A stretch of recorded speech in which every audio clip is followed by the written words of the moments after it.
Hey guys, it's Charlie. It is December 14th, Monday. I just listened to the radio and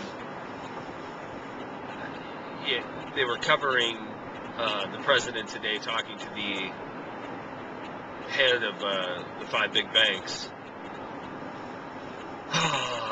paying lip service to them to get out there and loan more money. And here's the deal. These banks are not going to lend any more money. They are not.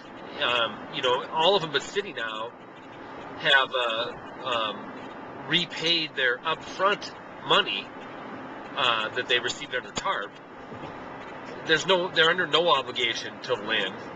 And in fact, even though they want to pump green shoots up your leg, they know the facts. They know the facts that they can't lend. They can't lend on assets that are devaluing.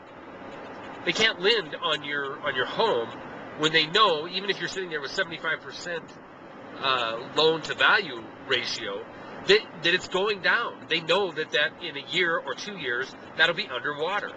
They know that in a year's time, 50% of the mortgages in the country are underwater. They got this money so they wouldn't have to go bankrupt.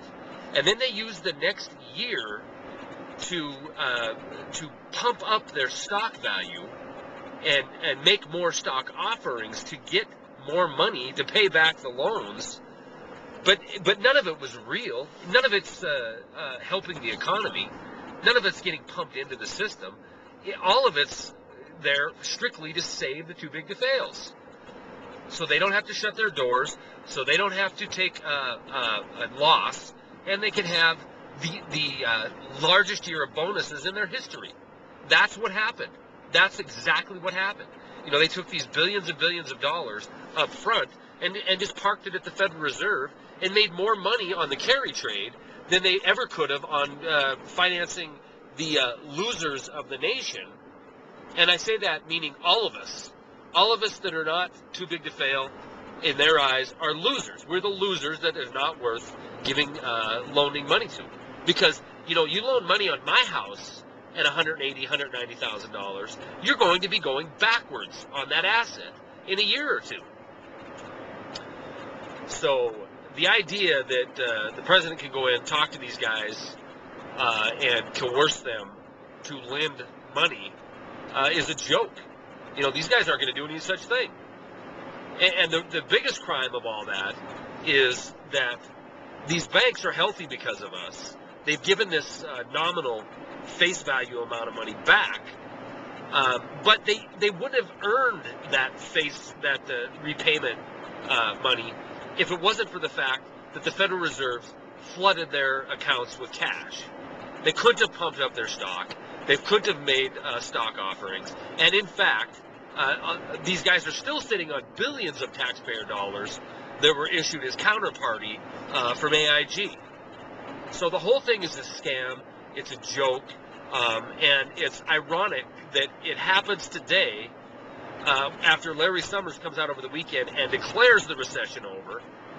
Top economists, in his opinion, have all know that the recession is over. But the news that they're not talking about is the $1 trillion omnibus package spent or passed into law over the weekend. Okay? That, along with the fact that every federal employee continues to get a raise. The federal average is $70,000 versus $40,000 for the private sector. It's completely backwards. Our system is upside down, inside out. And, how can 150 million people who belong to the private sector workforce make $40,000 a year on average continue to pay for all the government service when they're averaging $70,000 a year on average? Half the country is working to pay for a better lifestyle for government workers. It's insanity. And that's where we live. That's what we do when we go to work every day. We work hard to pay for someone else to have a better standard of living than us. But it's all bogus anyway, because we don't even make enough money to pay for that standard of living for them. We have to borrow. we have to borrow $1 trillion a year plus to maintain this lifestyle. It's a sham, and we're in the middle of it, and it's going to get a whole lot funkier. That's all I got.